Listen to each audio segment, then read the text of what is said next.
Welcome everyone to today's day of meditation. It is in conventional time, the 1st of February, 2025, and I'm coming to you from Winterval Waibel country in the Bundjalung Nation, of which I pay respects to the peoples, past, present, and emerging, the leaders, past, present, and emerging, which is also Lismore, Northern New South Wales, Australia. And today, the theme is uh, change and uncertainty. I, uh, I'll be upfront. I put it in as working with change and uncertainty, or coping with change and uncertainty. And um, last week when I was thinking about this, I've had a very busy week, so I thought about it on Monday. What will I do? And I wrote a few notes down in my in a Word document. And then I managed to get my AI up, and I put it in and I said, give me a talk of 200 words about these themes. And it it spat out this Dharma talk, and it said, what does it say? Embracing uncertainty, embracing change. And I thought, oh, that's pretty cool. And then I read the Dharma talk, and it was really quite cliched and had a lot of things that I didn't say. So I haven't quite used it. But anyway, so we could call the theme of today embracing change and uncertainty, if you wish. Um, so what we usually do on these days, of course, is have a bit of an introduction and an orientation. We check where we're coming from in terms of both zooming in and also our intentions and what we'd like from the day. And then we do some meditation. I usually provide two guided meditations. And today, I think the guided meditations I'd like to provide is number one, say a mettā meditation, because mettā is always helpful. Um, and that will be, I'll invite you to find that sense of warm friendliness in your heart and just stay there and nourish it and let it grow. So just a simple mettā practice. And perhaps I might segue from that into a kind of a second meditation, uh, which will be eventually around the themes of insight.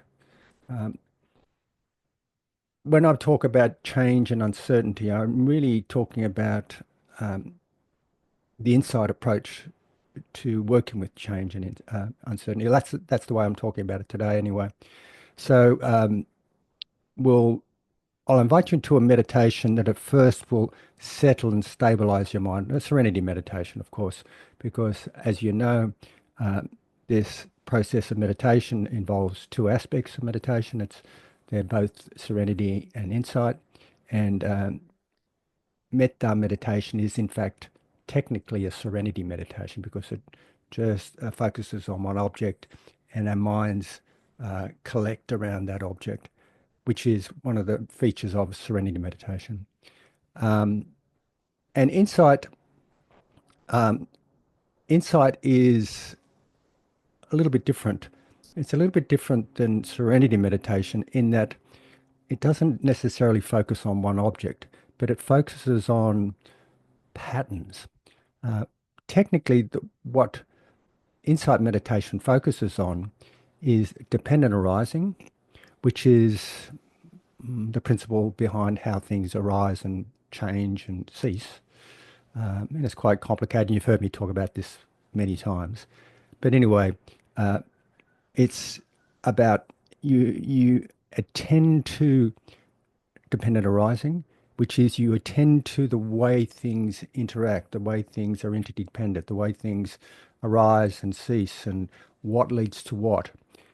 The other object that we attend to, or the other objects we attend to with insight meditation, it's not so much objects, but more patterns. And we generally attend to the characteristics of existence, the universal characteristics of existence, which are impermanence or anicca, uncertainty, or dukkha, and not self, or emptiness. And in Pali, it's called anatta. But it's also, I mean, you've always heard me talk about, well, you probably heard me talk about not self and emptiness as being meaning the same thing.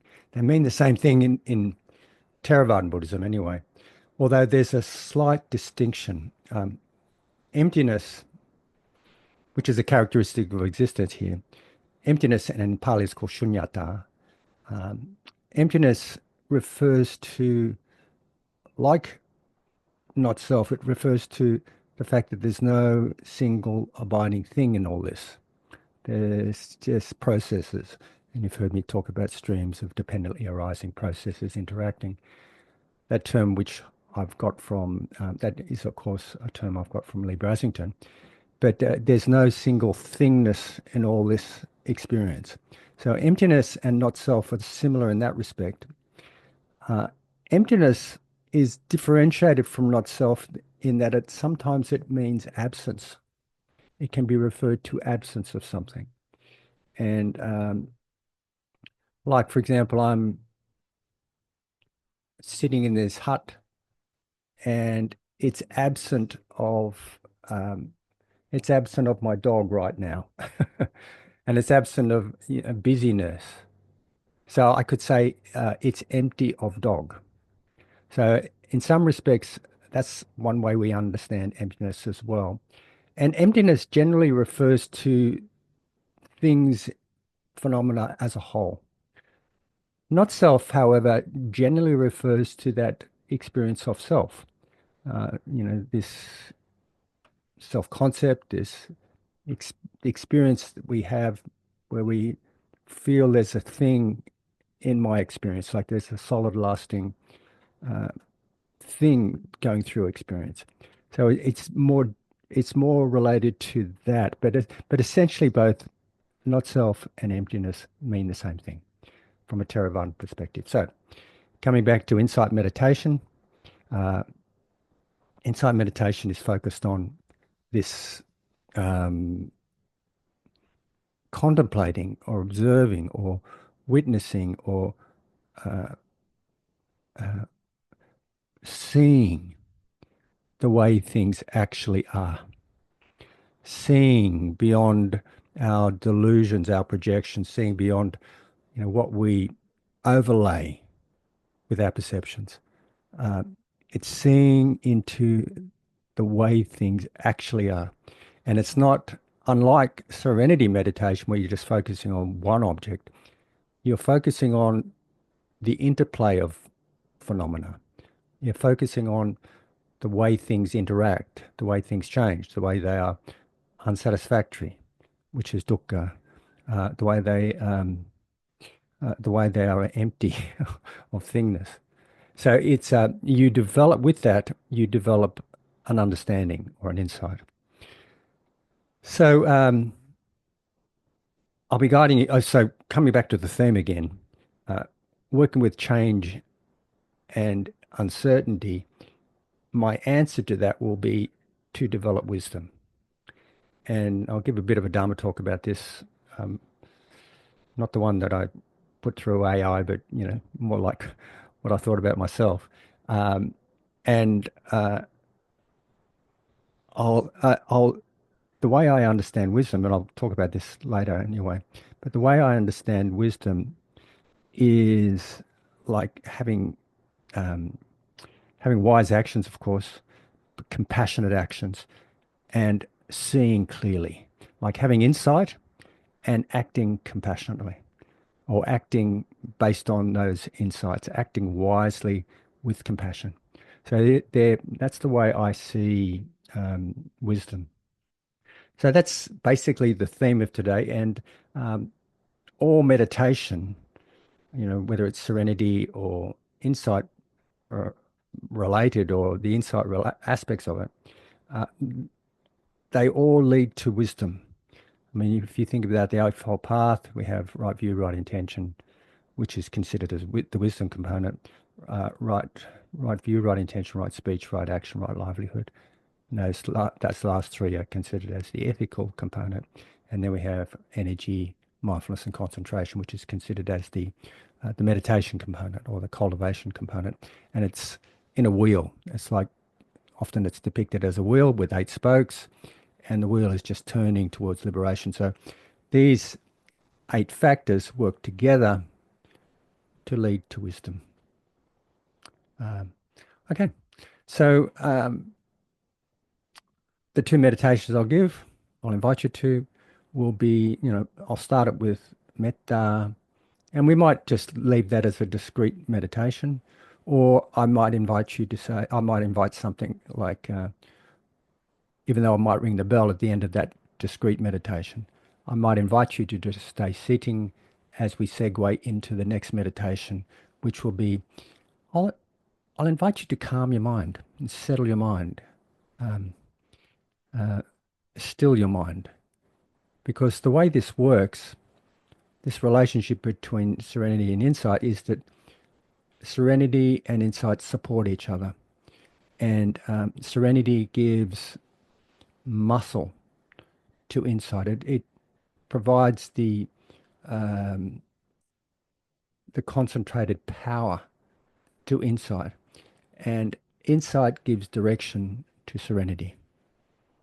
So this, so we usually, I know that if I try to practice insight straight away, I'm sometimes I can do that, but most often, if I'm in a meditation anyway, most often it's useful to settle and calm my mind, still my mind, uh, quiet my mind, and then look and see from that position of a powerful mind, a concentrated mind. So we'll have a mettā meditation to begin with, because the mettā meditation is one of the four divine abodes. It really sets ourselves up. Uh, it makes us, doesn't make us, but it opens up the possibility that we can concentrate and we can feel kind of at peace, and it taps into those social support systems that are within ourselves. I know that sounds a bit strange, but when we can tap into that, we actually feel a lot more open and peaceful.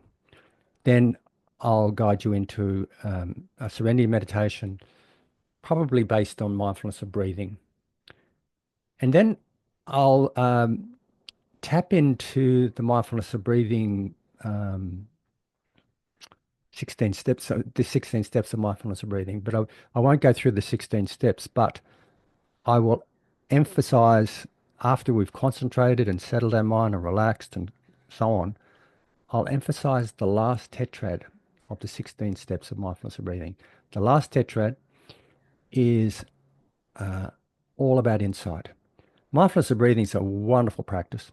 It is this co-joining of serenity and insight, basically. And the last tetrad, after we've developed all sorts of things like gone through the 7 factors of awakening with the mindfulness of breathing practice, it focuses on um, one component of insight. That is one of the characteristics of existence. I mentioned before, there's 3 characteristics of existence: anicca, dukkha, anatta, or impermanence, unsatisfactoriness or uncertainty, and not self. And in mindfulness practices in general, there's a focus or an awareness of all 3 characteristics. But with mindfulness of breathing practice, it focuses on impermanence, just impermanence. So these last 4 steps, and this is a kind of a rushed overview of them, but I might go into detail a little bit later. The last 4 steps invites the practitioner to contemplate. The first step it invites the practitioner to contemplate is impermanence, to contemplate impermanence. And here it's an interesting word, contemplating. Sometimes it can mean sort of seeing along with, like there's a word called anupassati, which means to see along with, which is what we do with mindfulness practice. We often see along with experience. So you can see along with objects and you can see how they change, or you can actually reflect on something, see the impermanence. You can literally discursively contemplate. Oh, yes, I remember when, you know, 30 years ago I was like this and now I'm like this. And, you can notice the impermanence. And that's the first step. And the encouragement is not only to see the arising and passing of phenomena, but emphasize the passing of phenomena, like how a phenomena arises and passes. We usually like to be attentive to how things are arising, like a brand new day, a new bar of chocolate, a new meal, whatever it is. We're usually we get excited about new things and we tend not to pay attention to how they change and dissolve away and fall away. So what we're inviting, what this practice is inviting people to do is to be aware of impermanence and pay attention to the falling away, the dissolution of things. And so with that step, the next step on this tetrad is called dispassion. Dispassion. And it's not like you lose, how can I explain it? It's not like you withdraw from life altogether. It's more about, dispassion here is more about how um, we cool our craving for experience. Because we've seen it's falling away, our craving to push away experience and our craving to grasp after experience, our craving to grasp after the pleasant, our craving to push away the unpleasant, that gets reduced. We become dispassionate. So that these last four steps begins with contemplating impermanence. The next step is dispassion, which is this kind of cooling of the heart. Because you've seen how things change, your heart becomes cooled. It's not driven by craving so much. You're able to kind of be a little bit dispassionate. Sometimes it's called disenchantment. And as I'll mention later in the talk, I think this particular sense of dispassion is the same as a particular type of equanimity. Like you're no longer, you're not swayed by pleasant objects nor swayed by unpleasant objects. You're kind of steady. So after dispassion, what happens is, and this is the 15th step. The 15th step is called cessation. And there's lots of ways we can understand cessation. One way I like to think about it is that it's the cessation of craving, the cessation of craving. And with the cessation of craving, and we're no longer grasping after something or no longer pushing it away, experiences arise, but when they fall away, when they pass away, we're not, they cease, basically. We're not grasping after more experience. This is a, this is a profound experience, like this experience of cessation. It's usually related to waking up, actually. It's not completely waking up, but it's the moments before waking up. We are no longer grasping after anything. Things arise and pass away, including our self-concepts. And when they pass away, they cease. So it's the ceasing of this whole kind of cycling that we tend to have. So the last step on this fourth tetrad, on the whole of the 16 steps of mindfulness and breathing, is letting go. Letting go. Letting go. That's it. And interestingly, I once heard Venerable Samadhi, who some of you may know of, he once summarized the Eightfold Path into two words, and he said, it's just letting go. Letting go. When you think how craving, clinging, grasping is the cause of suffering, then the antidote to that, or the medicine for that, sorry, I should say, or the response to that is letting go. And when we no longer have craving, clinging, grasping, then we no longer have suffering. When we can let go a little, we have a little bit of freedom. We let go some more, we have some more freedom. We let go completely, we have complete freedom. I'm just quoting Ajahn Chah there on him saying that. So that's the last step. So I'll be guiding you through, maybe I'll make it one meditation, but I'll ring the bell after the metta one. So if you choose to have a break, you can have a break for a bit, you stretch your body. And then we'll just segue. For some of you, you may want to continue sitting. We'll just segue into this next meditation, which will be an invitation to relax, to settle and calm your mind, to find some tranquility, to still your mind, to go into stillness and silence if you can, if that's suitable for you. And then from that space of stillness and silence and quietude and samadhi, actually, I'll invite you to contemplate impermanence. Okay. Well, actually, I'll just say this one last thing. When you contemplate impermanence, you can do it in all sorts of ways. You can just open your eyes and look at the way life is changing around you, you want, or see your changing sensations in your body, or you can contemplate how things are changing. Sometimes I reflect on my life, and I'll be 69 in a couple of weeks. It's a long life. And there's so many things have changed. Just seeing change. Sometimes I reflect on my self-concepts. Sometimes I just reflect on what makes up the self, like the five khandha, or the five aggregates, which are form, feelings, perceptions, mental formations, and consciousness. Sometimes I just reflect on that, and when I reflect on it, when I can see how this is changing, there's a natural response eventually to let go. Okay, so that's it.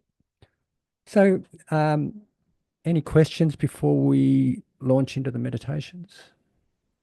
Everyone's okay? And by the way, we'll have a tea break at quarter to 11, oh, sorry, 20 to 11 Australian Eastern Daylight Time. And we'll have a Dharma talk I'll offer a Dharma talk at 11 o'clock Australian Eastern Daylight Time, 11 a.m. And then we'll have lunch probably about 12:30 Australian Eastern Daylight Time. And some of you may leave then. I'm aware that many of you like just to stay for the morning. That's great. But if you choose to come back, we'll return at 1:30 for an hour sit or an hour walk, or an hour divided into half, like sit walk. I'll ring the bell at 30 minutes. And then at 2:30 Australian Eastern Daylight Time, we'll have a kind of wind up discussion, summary of the day, a bit of sharing if you wish, and we'll finish at 3. Okay.